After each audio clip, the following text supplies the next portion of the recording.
Assalamualaikum warahmatullahi wabarakatuh. Selamat pagi, salam sejahtera bagi kita semua. Semoga teman-teman semua sehat selalu ya. Sehat selalu di angka COVID yang selalu makin tinggi. Tetap kalau nggak ada kegiatan atau aktivitas, silahkan di rumah, upgrading diri dengan banyak-banyak membaca buku ataupun latihan trading. Latihan trading itu bisa di mana aja. Salah satunya itu menggunakan virtual trading. Gua sedikit just for information, latihan trading itu kurang lebih 6 bulan sebelum terjun ke dunia saham secara real. Artinya butuh persiapan matang, apalagi buat lu semua yang istilahnya baru terjun ke dunia saham, belum tahu sense of buying dan sense of selling, bagaimana dinamikanya dalam menggunakan analis teknikal. Itu baiknya silakan perbanyak latihan. Latihan itu banyak, salah satunya bisa latihan dengan tadi virtual trading atau beli one by lot. Jadi beli satu lot, jual satu lot, khususnya cuma untuk menentukan atau melatih yang namanya sense of buying dan sense of selling kayak gitu. Itu penting banget ya. Gua aja trading virtual 6 bulan itu merasa kurang ya. Merasa kurang artinya masih ternyata gak semudah itu untuk bisa menaklukkan market. Kalau semudah itu menaklukkan market, artinya udah banyak orang sukses di Indonesia. Nyatanya gak semua orang sukses di Indonesia. Yang sukses ada, cuma tapi beberapa kayak gitu. Gue terjun saham langsung 1 jam belajar di Google. Nah, sebaiknya untuk belajar itu gak usah yang namanya durasi yang panjang, tetapi repetition, ulangan. Boleh gue belajar cuma sekitar setengah jam, tapi repetition, pagi setengah jam, siang setengah jam, malam setengah jam. Ulangi lagi, pagi setengah jam, siang setengah jam, malam setengah jam. Kenapa? Karena kalau menurut mungkin ilmu kedokteran ya, ilmu kedokteran silakan cari aja searching di Google, atau emang kalau misalkan ada yang join di sini online, para dokter. Nah, bisa ini bahwa sebenarnya yang efektif itu tuh fokus kita itu hanya di kisaran 5-15 menit itu 5-15 menit. Artinya kalau lebih dari itu biasanya kita udah terdistract kemanapun. Biasa mayoritas ya, enggak. Tapi emang ada yang orang yang fokus banget gitu. Tapi overall is okay ya, setengah jam pagi, setengah jam siang, setengah jam malam. Khususnya malam itu kalau kalian mau jabanin banyak itu is okay. Kalau pagi pun it's okay, tapi sebelum subuh, artinya setelah kalian sholat tahajud. Nah, itu baik banget buat belajar, karena di situ mudah banget untuk menyerap ilmu karena keheningan dan segala macamnya. Oke, itu just for information. Bang, kenapa tiap emiten butuh model analisa yang beda? Nah, ini benar. Setiap sektor, bahkan setiap emiten itu mempunyai sektor yang berbeda. Kalau lu perhatiin konten-konten gua itu kadang berbeda dalam hal penggunaan indikatornya. Kenapa? Karena kita harus mempelajari dulu karakteristik dari sektornya apa. Habis karakteristik dari sektornya, kita pelajari dulu karakter emitennya. Kalau kita udah pelajari karakter emitennya, kita pelajari karakter gajahnya atau bandarnya atau smart money-nya. Kalau kita udah pelajari itu semua 1, 2, 3, nah baru kita mempelajari karakter indikatornya. Kira-kira indikator ini cocok apa enggak? Gimana taunya karakter indikator ini cocok apa enggak? Ya kita harus tahu dulu apa namanya masing-masing indikator itu fungsinya apa, kelebihannya apa, kekurangannya apa, kayak gitu. Contoh adalah indikator RSI atau RSI itu Relative Strength Index ya, tidak cocok digunakan untuk semua sektor, itu nggak cocok. Sama juga dengan CCI, Commodity Channel Index, nggak cocok itu digunakan hanya untuk seluruh sektor, tapi hanya cocok kalau CCI hanya untuk komoditas, berarti yang sifatnya komoditas itu cocok gitu. Jadi ada beberapa yang cocok dalam penggunaan setiap emiten. Dari mana taunya? Harus kalian namanya tadi sering-sering latihan trading, evaluasi mana yang lebih efektif, mana yang enggak, kayak gitu. Itu penting banget. Oke? Ada 240 ada berapa sih hari itu? 625 hari. Kalau kurang-kurang taruhlah setahun itu untuk bursa itu di kisaran 200 sampai 300 hari efektif. Sedangkan indikator itu mungkin cuma ada sekitar 15, mungkin 20, paling banyak 30 indikator teknikal. 30 indikator teknikal. Artinya ada 200-300 hari dengan 20-30 indikator. Masa sih kalian gak nemu indikator yang cocok di emiten tersebut? Tinggal pertanyaannya, kalian mau apa enggak? Teman-teman mau apa enggak? Untuk apa? Untuk membutuhkan effort. Silakan bersakit-sakit dahulu, baru bersenang-senang kemudian. Gitu. Jangan pengen dapat cuan-cuannya doang gitu, tapi nggak mau dapat ruginya. Itu yang salah. Kalau lu terjun ke dunia saham, khususnya analisis teknikal, maka lu harus siap pertama kali adalah kehilangan uang. Kalau lu belum siap kehilangan uang, berarti lu belum siap untuk terjun ke dunia saham atau ke pasar modal. Oke? Kita lanjut ya. Hari ini kita ngebahas mengenai review IHSG seminggu sebelumnya dan seminggu kedepannya. Terus kita akan bedah emiten. Kalau ada bagian bedah emiten, silakan kalau pengen request. Sebelumnya silakan teman-teman standby di laptop biar enak, sama-sama enak kita bedahnya. Jadi sekalian belajar, sharing sama-sama gitu. Kalau ada yang nggak ngerti silakan ditanya. Oke? Untuk IHSG dalam seminggu ke belakang, IHSG dalam seminggu ke belakang itu ia relatif naik, mencoba tembus dari resistennya seperti yang gue review di minggu lalu ya. Gue review di minggu lalu mencoba tembus di 6.200, kalau gagal bakal balik lagi ke 5.800. Jadi masih antara range itulah kayak gitu loh. Dan sekarang masih sama. Di sini ada beberapa emiten yang gajah asing atau gajah bulenya itu melepas, yaitu ada ASI, Duti dan Tebig. Itu dia ngelepas kepemilikannya untuk di asing itu besar-besaran kayak gitu. Tetapi secara umum IHSG kenapa mengalami penguatan itu tidak terlepas dari beberapa perusahaan yang sudah udah mengalami dampak positif terhadap kebijakan di waktu kuartal 4 kayak gitu. Jadi ini laporan keuangan udah mulai muncul dan harapan-harapan sudah mulai muncul bahwa ada perbaikan dibandingkan kuartal 3. Itu yang terjadi sebenarnya IHSG dalam seminggu terakhir. Kita lihat di sini. Nah, ini dari tanggal seminggu itu berarti dari tanggal berapa sih? Dari tanggal 8 ya. Dari tanggal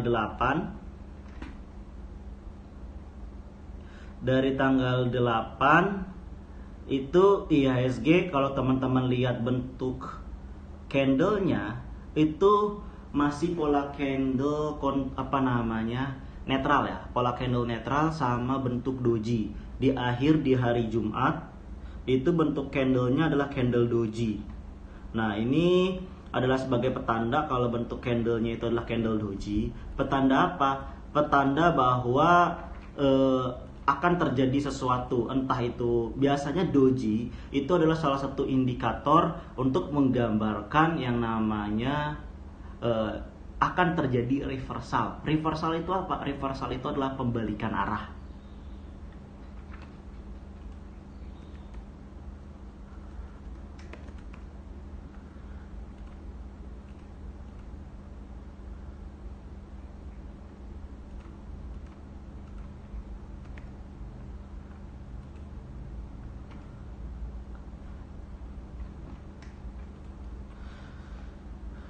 Ini bisa dilihat oleh teman-teman. Oh ya, nggak bisa ini ya, nggak bisa. Oh ya, sorry, ini nggak bisa diliatin karena ini laptop HP-nya dipegang, bukan dipegang sih, ada di atas gitu. Jadi nggak bisa diliatin. Makanya tadi itu standby di depan laptop enaknya gitu. Nah, bisa dilihat ini kalau teman-teman perhatiin, kalau yang buka laptop itu bentuk tadi pola kontinuitas, tetapi ini masih antara ababil apa? Antara dia mau naik tapi mau turun, ragu-ragu dalam hal marketnya. Dengan hal ragu-ragu kayak gini, dimana terakhirnya adalah doji,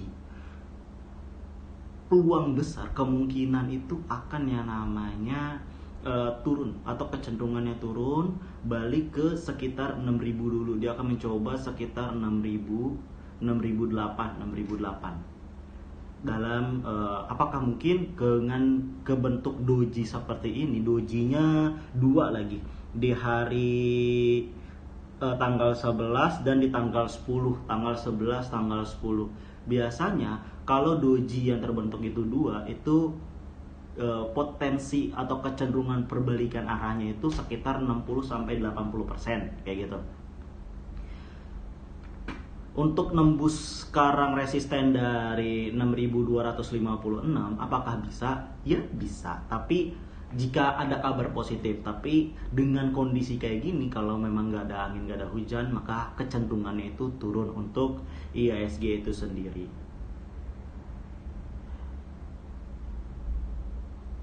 Kalau gua dengan kondisi IHSG yang ini IHSG, ini gue pakai MA5 dan MA20, moving average, indikator moving average 5 dan moving average 20. Kalau misalkan lu perhatiin, itu MA5 akan memotong dari bawah ke atas. Nah, ini kuncinya nih. Ini terakhir mau memotong nih. Ini tanda-tanda memotong MA5 dari bawah ke atas. Dengan tanda-tanda kayak gini, kalau memang benar, maka akan terjadi yang namanya golden cross. Tetapi ini perlu dikonfirmasi sekitar 1-2 candle, artinya di hari Senin dan Selasa. Kalau hari Senin dan Selasa itu merah, maka kecenderungannya gagal golden cross dan akan turun tadi mencoba ke 6.000 dulu. Tapi kalau misalkan 1-2 hari Senin Selasa hijau, maka kemungkinannya itu berpotensi akan bermain di area 6.200-an gitu. Dengan money flow index, di sini gue pakai indikator money flow indexnya itu lagi proses akum itu, jadi masih ada potensi, ada kemungkinan juga untuk naik. Kita perhatikan di hari Senin dan Selasa. Tetapi secara stokastik itu udah menunjukkan jenuh jual, udah menunjukkan jenuh beli, hingga akhirnya udah mulai reversal. Nah, ini kita tinggal melihat di penentunya di IHSG itu adalah di hari Senin dan hari Selasa, apakah hijau ataukah apa merah.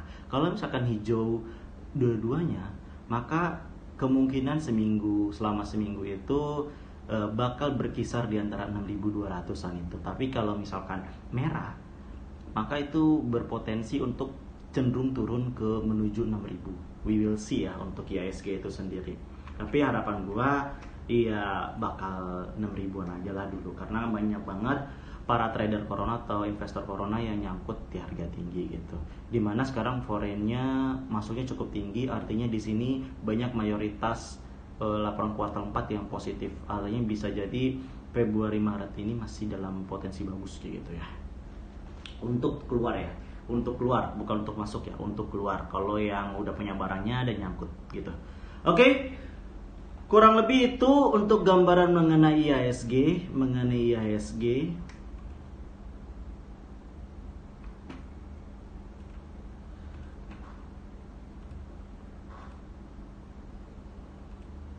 Itu gambar mengenai IHSG. Silakan teman-teman kalau pengen bahas indikator.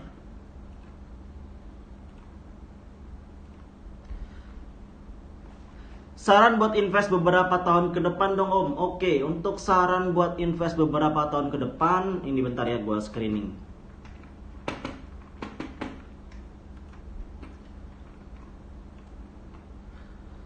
Kemarin gue udah buat beberapa indikator.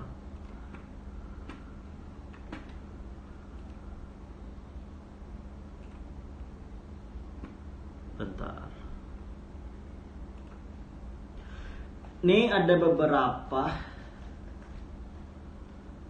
beberapa yang PEG ratio-nya cukup bagus, return on equity-nya cukup tinggi.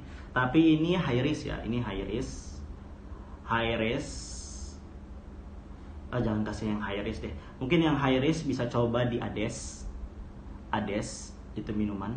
Tapi kalau misalkan mau yang middle risk dan slow risknya, bentar ya.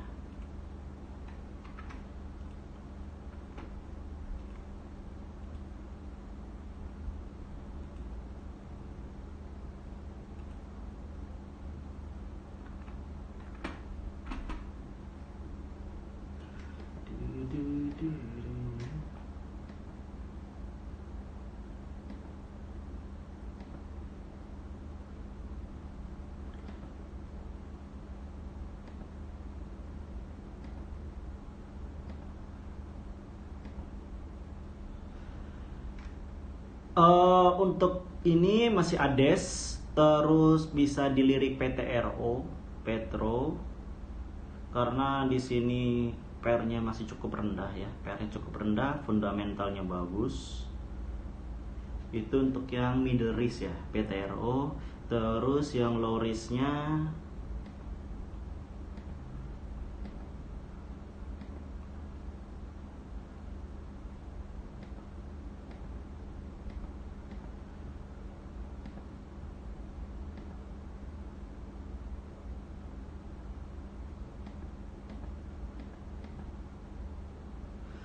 low risknya bisa masuk di ada Shrill yang masih kena isu ya, Israel. Terus masih ada Mayora, Unilever masih termasuk, itu yang low risk ya. Mayora, Unilever, Shrill, lalu ada JPFA, low risk HMSP, GGRM, BBCA. Benar, tapi harganya untuk BBCA sama GGRM sendiri mungkin untuk kalangan menengah ke atas, sedangkan untuk kalangan menengah ke bawah.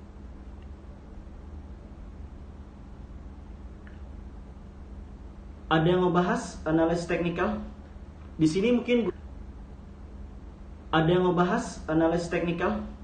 Di sini mungkin gua ngasih sedikit yang ini. Aduh.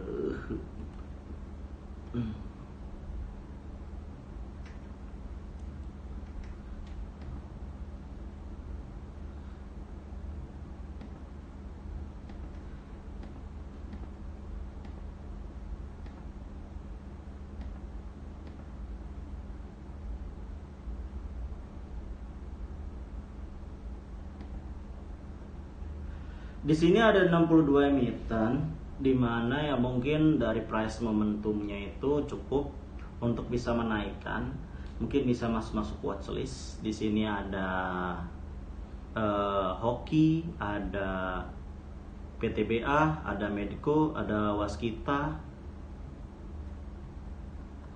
ada Shrill, PTPP, lalu ada ITMG, ada Asri, ada Waskita, ada SSMS,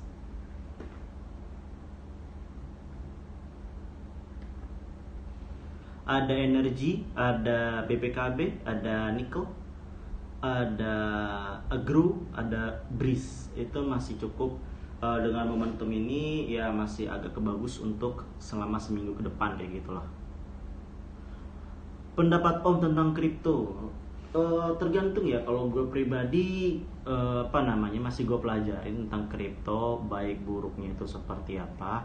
Karena gue untuk terjun ke dunia saham aja, sebelum gue terjun itu kurang lebih dari 2013 terjun 2016, 3 tahun untuk memahami dan memberanikan diri untuk terjun di saham. Apalagi kalau hal-hal yang seperti itu, kripto yang mungkin secara legalitas atau bagaimananya masih abu-abu, itu harus benar-benar dipelajarin banget. Jangan sampai uang kita hilang secara sia-sia, itu sih. Terus SMGR gimana bang? Oke, SMGR kita lihat ya, SMGR bentar.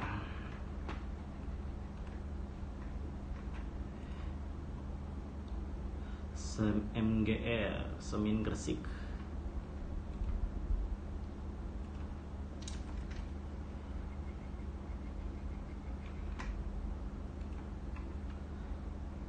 SMGR di sini terbentuk gap ya di Januari ya, dibentuk gap.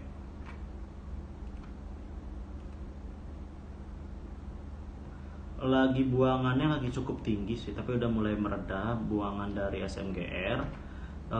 Kalau saran gua jangan masuk dulu di SMGR.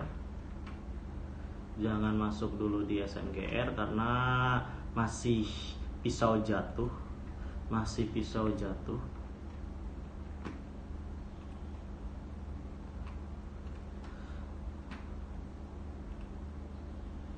Masih pisau jatuh, bentar.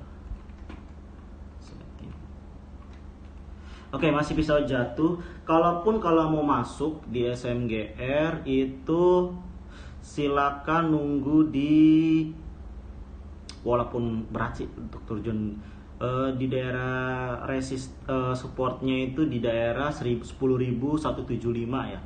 10.175, tapi itu sangat gak memungkinkan sih dengan potensi kayak gini. Mungkin masih hanya akan berkutat atau sideways di daerah 10.950 atau turun-turun juga cuma sampai 10.825 atau ke dekat tersini di 10.600. Artinya masih di kisaran 10.000. Untuk terjun di bawahnya itu pun berat. Di sini gue pakai indikator pun enggak. Ini gue pakai indikator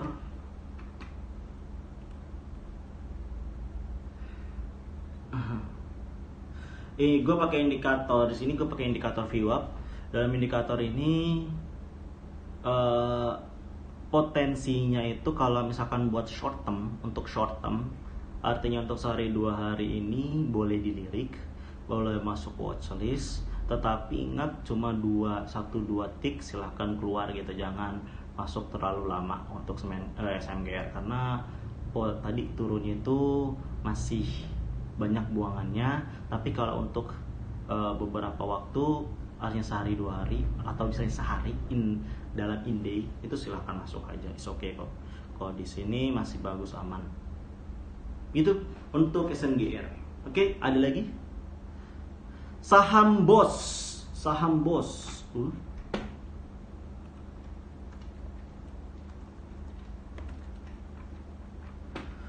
Borneo olah sarana sukses.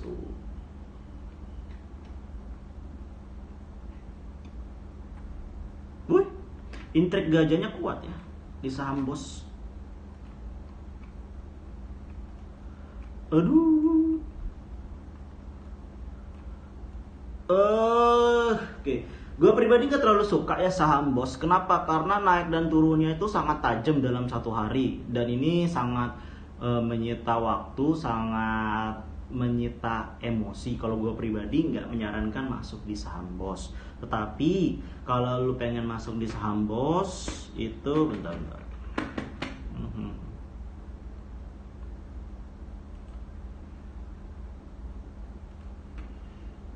Saham BOS ini masih ya bisa dibilang lagi terjun ke bawah ya, lagi terjun ke bawah. Dari yang tertingginya itu di 3 berapa nih?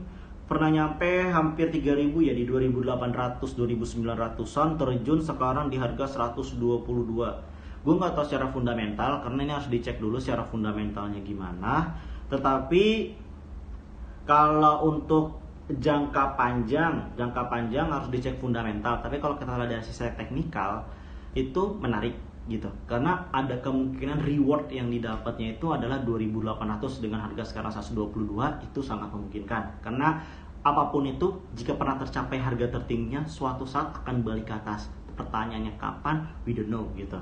Tapi kalau untuk tujuannya swing ataupun day dengan kondisi dimana dia tadi masih ababi, istilahnya ya naik dan turun terlalu tajam, nggak cocok untuk swing. Dan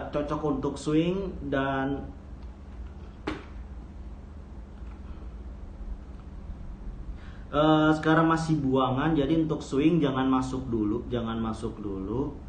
Masih ada potensi untuk lebih turun lagi dari emiten BOS mungkin bakal balik ke supportnya dulu, bakal balik ke daerah support ya di 110.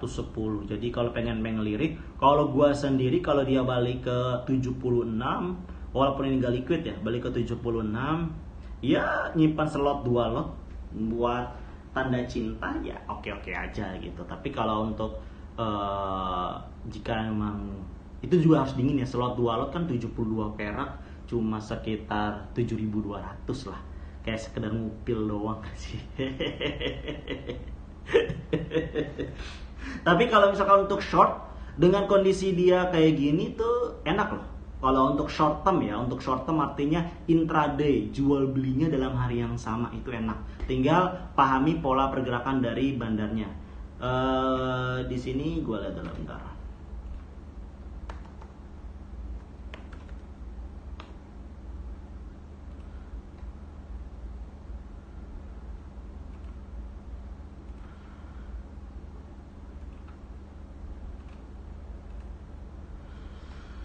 Bandarnya pantes permainannya yang bandarnya atau gajahnya yang punya tip top 3 broker ada YPCC, sedangkan top sellernya ada KKXA. Ya udahlah wassalam, pantesan aja harganya dinaikin turunin. Jadi harus paham polanya sih kalau kayak gitu. Harus paham polanya, selalu beli di bawah harga gajah. Misalkan average si gajah itu average-nya sekarang, bentar ya gue lihat ya average si bawah. Kalau lu pengen main short term ya, main short term.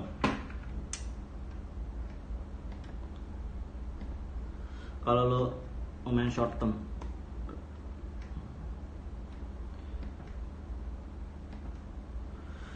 sekarang ada kepentingan sih, turun semua downturn bahaya sih kalau misalkan yang masuk ini very high risk ya.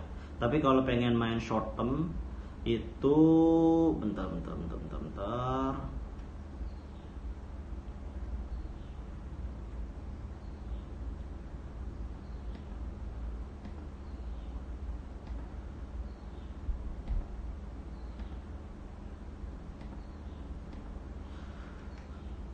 Oke. Harus di bawah 111. Harus di bawah 111. Average dari si gajah di 111 kayak gitu. Kalau pengen main, area mainnya yang aman di atas 111. Karena dia bakal mudah naikin nurunin karena yang megang mama gajah semua. Oke, itu pembahasan tentang dari bos ya. Kita lanjut. Apa nih? WMUU sampai kapan ARB? WMUU sampai kapan ARB, Bang? Apa nunggu momen lebaran sampai harga unggas dan ternak lain naik? Gue nggak tahu ya. Yang tahu WMUU itu sendiri kan ya gajah. Gue nggak tahu sampai kapan di ARB-nya. Kalau dia pengen ARB, ARB-in kayak gitu loh.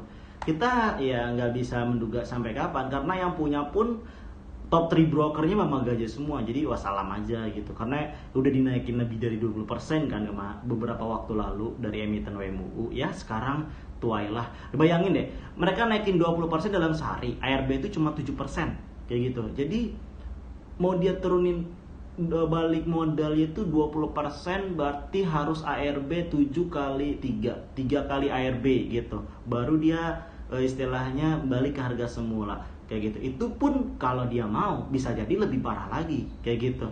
We don't know kalau misalkan kapan gajahnya mau naikin ke atas ataupun ke bawah, we don't know gitu. Tapi yang harus kita tahu, suatu saham yang udah diarahin itu bakal di ARB-in. Tinggal pertanyaannya kapan, hanya gajah dan Tuhan yang tahu. Jadi nggak usah tertarik sama emiten-emiten yang udah pernah arah. Carilah emiten-emiten di bawah itu gitu loh. Oke, lanjut adalah Wika. Oke, kita cek Wika ya.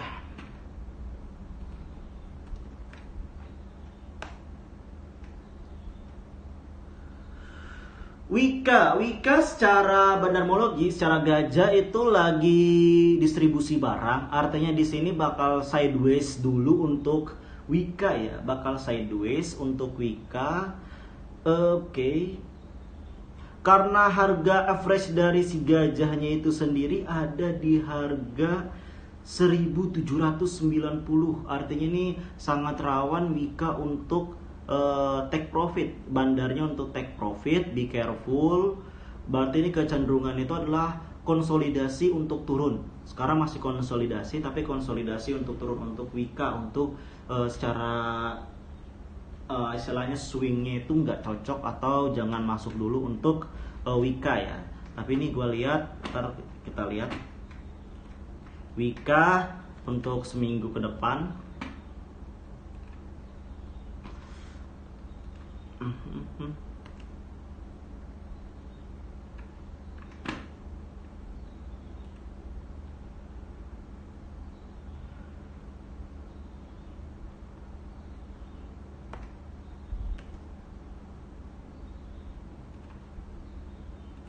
Oke, ini Wika dalam kurang lebih dalam 12 hari atau dalam kurang lebih seminggu ini, penggambarannya itu sudah mengalami golden cross di mana psychology marketnya berada di tengah-tengah, ada di middle band. Dengan kondisi kayak gini, dia akan berkutat dulu dan mencoba untuk menipu market dengan menaikkan harga. Nah, jadi kalau misalkan pengen mengambil untung, ya tadi, tapi ingat harus dalam 1 minggu udah keluar, jangan ditahan terlalu lama. Artinya kalau naik 2-3% silakan keluar untuk Wika sendiri, dengan asumsi bahwa kita ngelihat dari garis MA-nya dan dari RSI-nya masih memungkinkan untuk dia potensi untuk naik, yaitu mungkin bisa mencoba di level berapa nih? Bentar.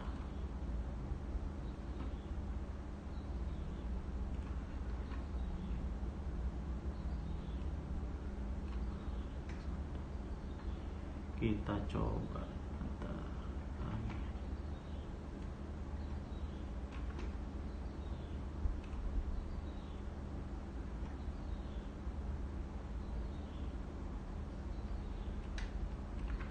Aduh. Bentar.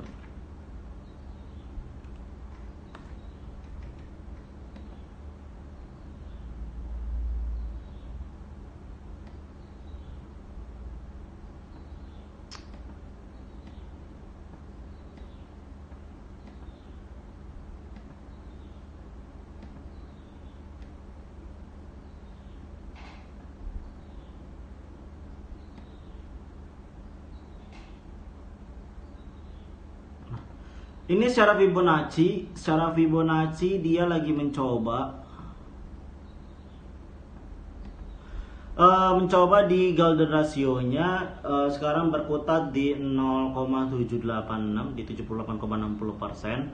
Artinya kalaupun dia kuat itu hanya sampai di level 2205. Artinya kalau pengen take profit ya di kisaran segitu 02205 ataupun di berapa nih? Di 2130 itu reward yang bisa didapat dari emiten Wika. Tapi kalau itu untuk istilahnya seminggu ke depan ya, tapi untuk jangka panjangnya sendiri untuk swing itu sangat berbahaya kalau lu masuk di emiten dengan harga segitu sih. Maksudnya dengan dimana gajinya sendiri lagi buangan gitu. Jadi potensi untuk turunnya masih tinggi, tapi dengan syarat teknikal indikasi MA dan RSI yang diberikan, maka itu masih memungkinkan untuk beli gitu. Tapi dengan jangka intraday ataupun dalam seminggu dekat ini gitu. Oke, ada lagi agro, kita cek agro.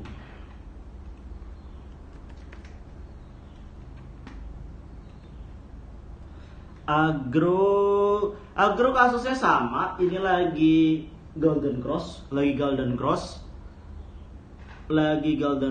jadi potensi naiknya masih ada. Potensi naiknya kita lihat bentar.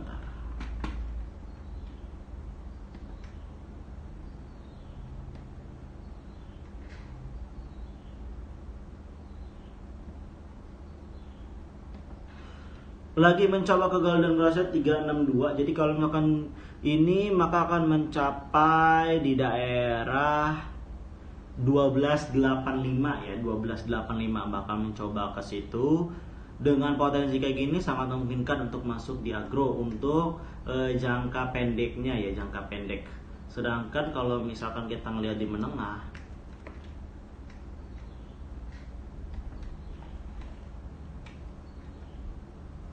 lihat di menengah asing sama gajah pun udah jual barang gede-gedean, dimana average mereka itu di harga 760.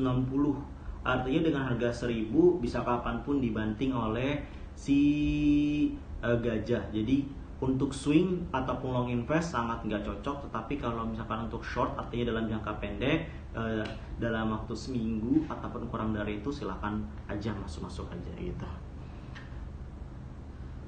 Terus ICBP, ICBP.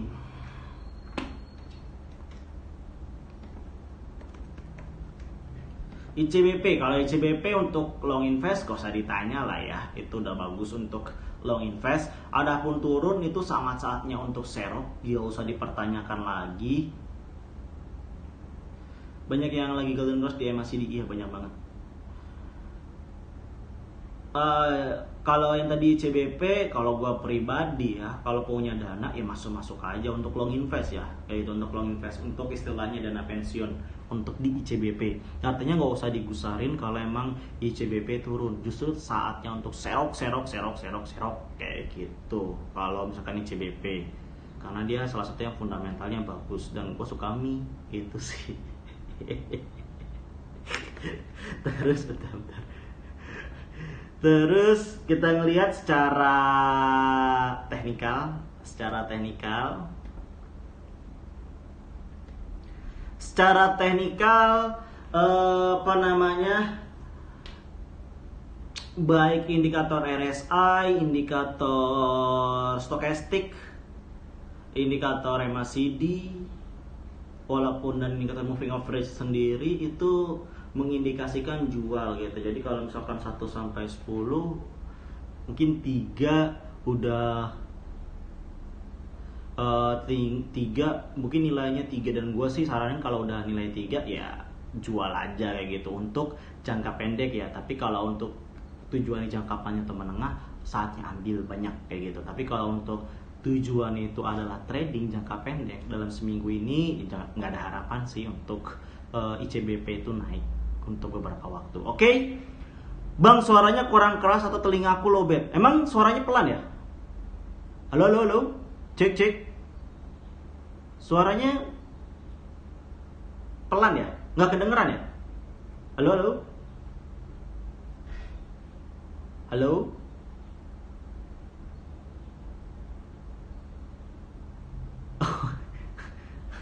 Oke. Kita lanjut ya.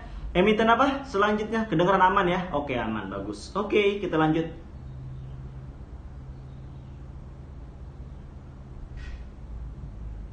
Ngecek gajah pakai indikator apa, Bang? Ngecek gajah bisa berbagai macam indikator. Paling kalau pengen kompleks itu pakai Bruker summary, itu paling kompleks gitu. Paling mudah ngecek gajah itu pakai RTI Business di bagian analytics. Di bagian analytics cari aja, di situ ada itu dari atas sampai bawah itu tentang pergerakan gajah. Tinggal bagaimana meaning, arti dari itu, bagaimana kita mengartikan maksud dari angka-angka tersebut, maksud dari kenapa dia seperti ini gitu loh. Oke? Mbak Ling, Agi. Oke, kita Agi. Gue pernah punya emiten Agi, tapi udah keluar di 120% kemarin. Bentar ya, Agi.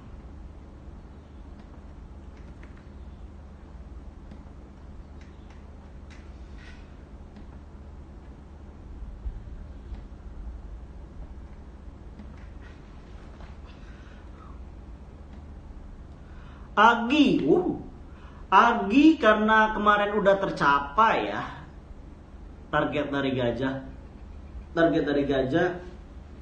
Sekarang indikasinya itu udah mengindikasikan jual semua ya. Dimana kalau misalkan mau masang cut loss itu bisa masang cut loss di 12.23 itu udah masang posisi cut loss. Dan kalau gue pribadi udah gue jual, nggak ada ini lagi untuk Agi gitu. Kalau untuk jangka pendek ya, jadi Agi untuk seminggu ke depan pun masih akan mengalami penurunan untuk dari emiten Agi kayak gitu. Tapi kalau kita ngelihat dari swing, Agi ini termasuk komoditi kan, oke. Secara swing pun nggak ada harapan untuk Agi, nggak ada harapan sama sekali untuk Agi untuk dia rebound gitu. Jadi saran gua kalau misalkan udah punya emiten Agi, siap-siap cut loss, karena Agi mungkin bisa naik tapi di akhir tahun nanti gitu, nggak dia musim ini, udah lewat kemarin gitu. Oke, itu tentang Agi. Ada lagi?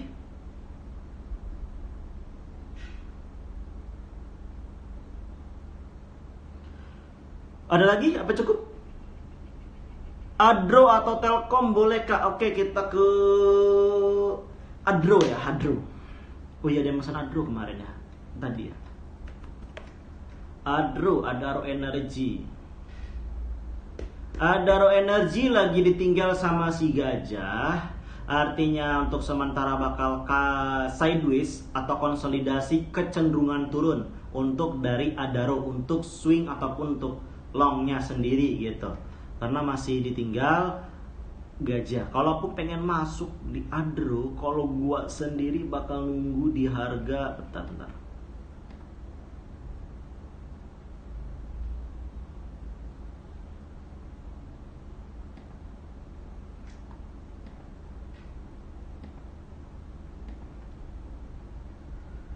Gua sendiri bakal nunggu di harga, aduh, oh iya sih candlenya lah.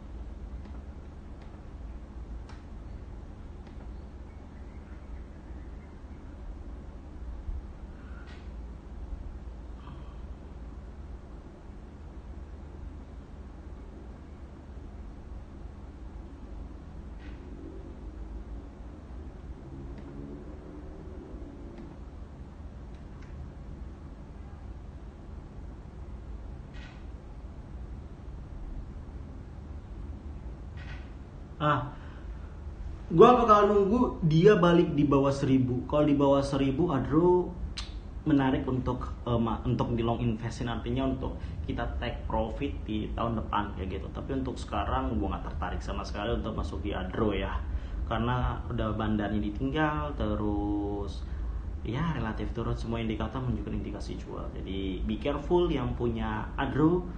Kalau saran gua, kalau emang tujuannya emang swing panjang ya, untuk emang tujuannya itu momentum, bisa dijual dengan dollar cost averaging, ataupun kalau gue pribadi cut loss, karena mining sendiri udah habis masanya. Mungkin sampai Februari ini ya masih lah, karena masih musim dingin, tapi habis itu udah selesai gitu, jadi bahaya sih. Prediksi ISG Senin gimana bang? Kan udah tadi, kalau misalkan Senin Selasa itu positif, berarti dia akan lanjut, akan nge-break di 6.200 kayak gitu. Tapi kalau misalkan Senin Selasa enggak merah, Senin Selasa ada yang merah, itu kecenderungan itu bakal balik ke 6.000. Ini tergambar dari doji-nya sendiri, ada membentuk doji 2 kali di hari Rabu dan di hari Kamis gitu. Oke, Antam. Oke, kita lihat Antam.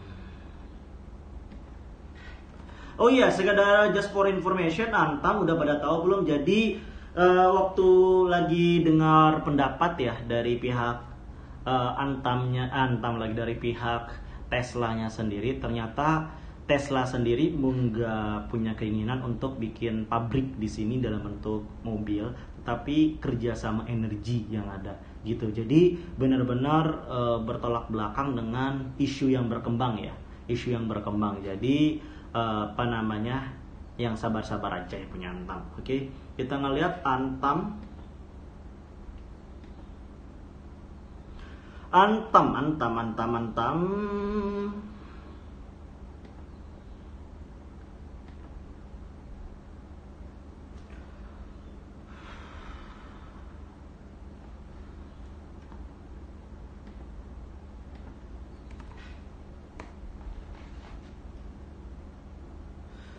Kalau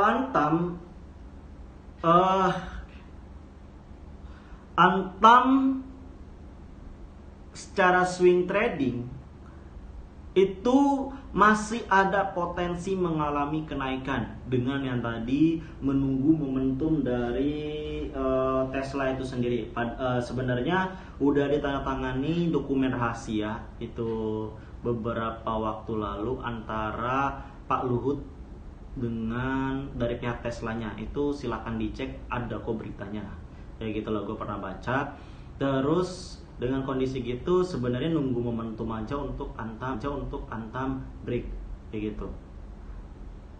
Tinggal pertanyaannya, kemarin ini tembus ke 4000 atau enggak. Gue masih konsisten Antam nggak bakal tembus ke 4000 untuk saat ini dengan kondisi kayak gini, karena pengerek harganya belum ada gitu, cuma pengereknya asing.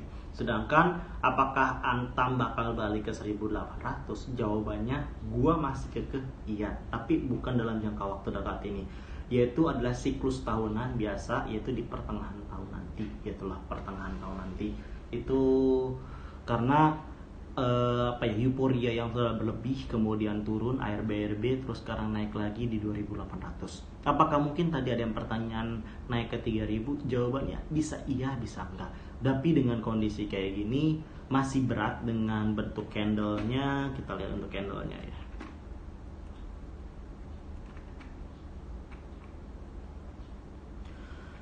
Bentuk candlenya hammer ya, bentuk candlenya hammer, jadi kemungkinan masih agak bakal berkutat di 2800 dulu ya, bakal berkutat di 2800. Biasanya kalau udah berbentuk hammer kayak gini, dia lagi mikir nih konsolidasi, mau diturunin mau dinaikin gitu. Jadi kalau untuk diantam, untuk strategi trading planningnya bentar ya.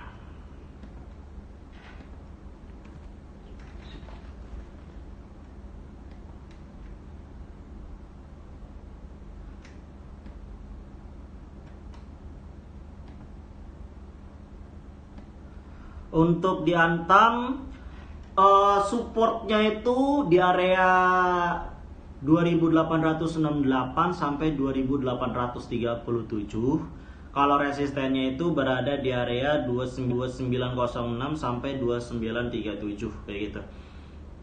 Beberapa hari mungkin bakal mengalami merah 2906 sampai 2937 kayak gitu. Beberapa hari mungkin bakal mengalami merah, tapi dia akan berkutat di area support dan resisten itu di 2837, resistennya di 2906 sampai 2937 gitu. Jadi kalau yang punya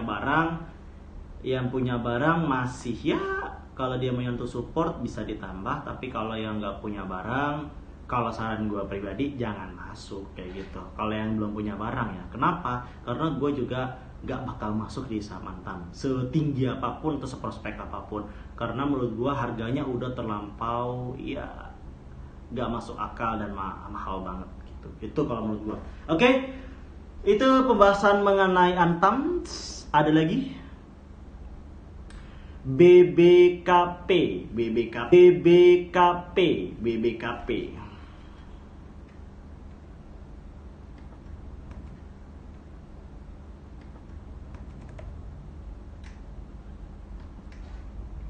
Bang Bukopin, kenapa pada tertarik second liner ya? Kenapa pada tertarik second liner ya? 6,18 T.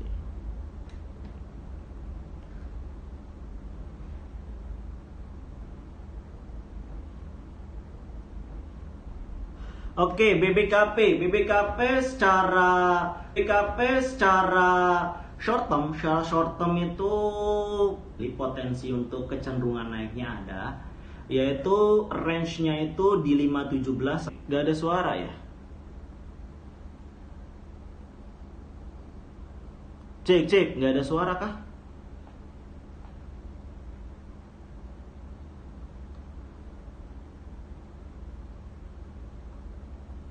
Lalu, ada suara kah? Wah.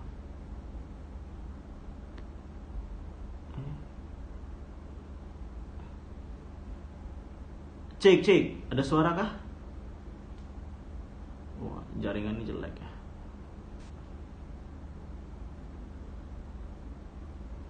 Halo?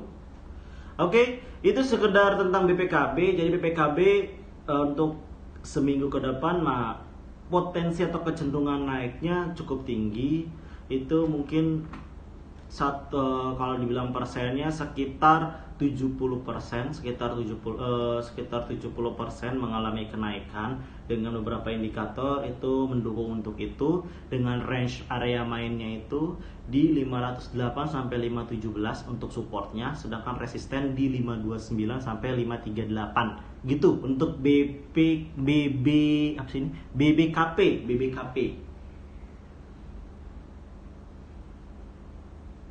Oke, itu tentang BBKP. Jadi BBKP kalau misalkan pengen masuk silakan di situ untuk area short ya. Tapi kalau untuk invest atau swing sih gue nggak nyaranin ke BBKP ya. Kenapa? Karena ya dengan harga 500 daripada BBKP sendiri gue milih BCTN gitu loh. Dengan harga yang nggak jauh beda, tapi fundamentalnya lebih bagus. Oke, masih ada?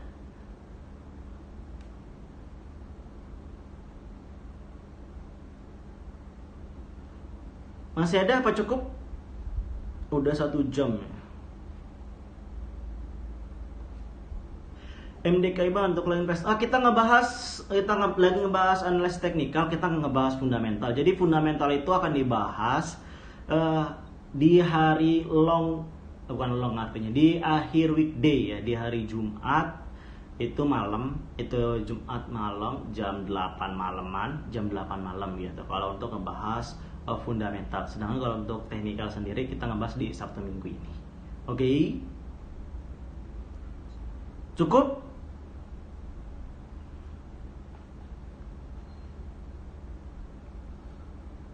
MDKI Bang untuk lo invest ya udah deh. Request deh. MDKI, bentar.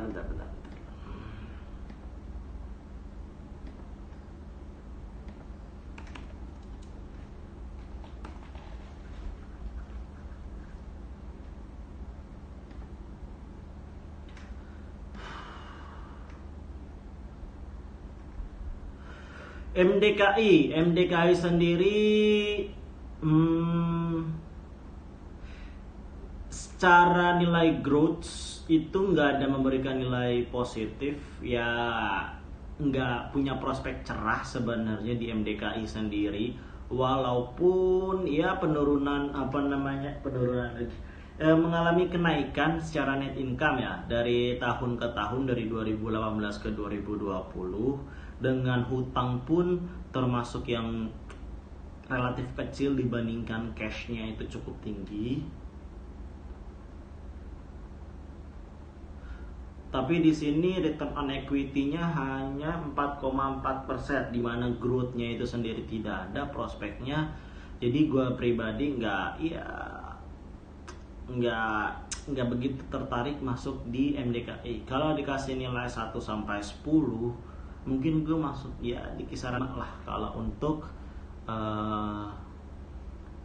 MDKI sendiri gitu.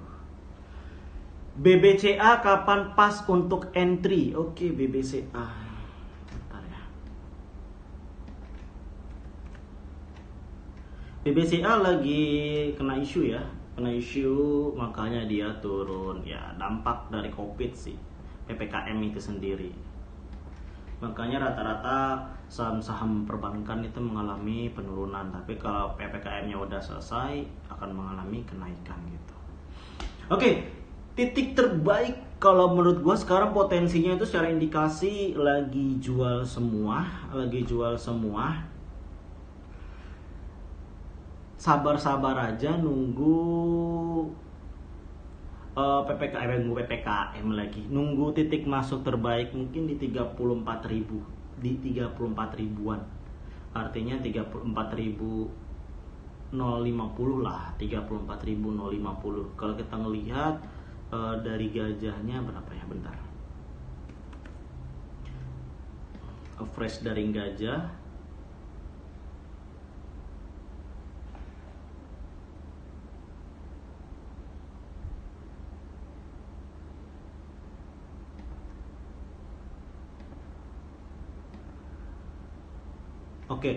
averaging dari gajah itu sendiri ada di kisaran 33.370. Artinya kalau nggak mau rugi-rugi amat ya 34.000. Artinya kalau dia sampai bawah lagi, di bawah 34.000, ya nggak usah pikir panjang, masuk aja gitu. Tapi kalau misalkan dengan kondisi kayak gini bakal berat sih break di bawah 34.000. Jadi kisaran 34.000 aja itu udah oke untuk masuk untuk di BBCA sendiri gitu. Sekarang aku yang megang CCYP sellernya ya, itunya ada di ZP ya. Ya, jadi masih akan sangat dikonsolidasi dulu, tapi kalau saran gua untuk masuk di BBCA di kisaran 34.000 atau di bawah dari 34.000. Oke, cukup. Udah 1 jam menemani dari teman-teman semua. Terima kasih untuk hari ini. Kita jumpa lagi di hari Jumat ya, Jumat malam kita ngebahas fundamental. Jumat jam 8 ya, Jumat jam 8 atau Jumat jam 9 kita ngebahas mengenai fundamental. Hari Sabtu atau Minggu jam 10 siang pasti akan selalu ngebahas mengenai review IISG dan bedah emiten. Oke, semoga bermanfaat.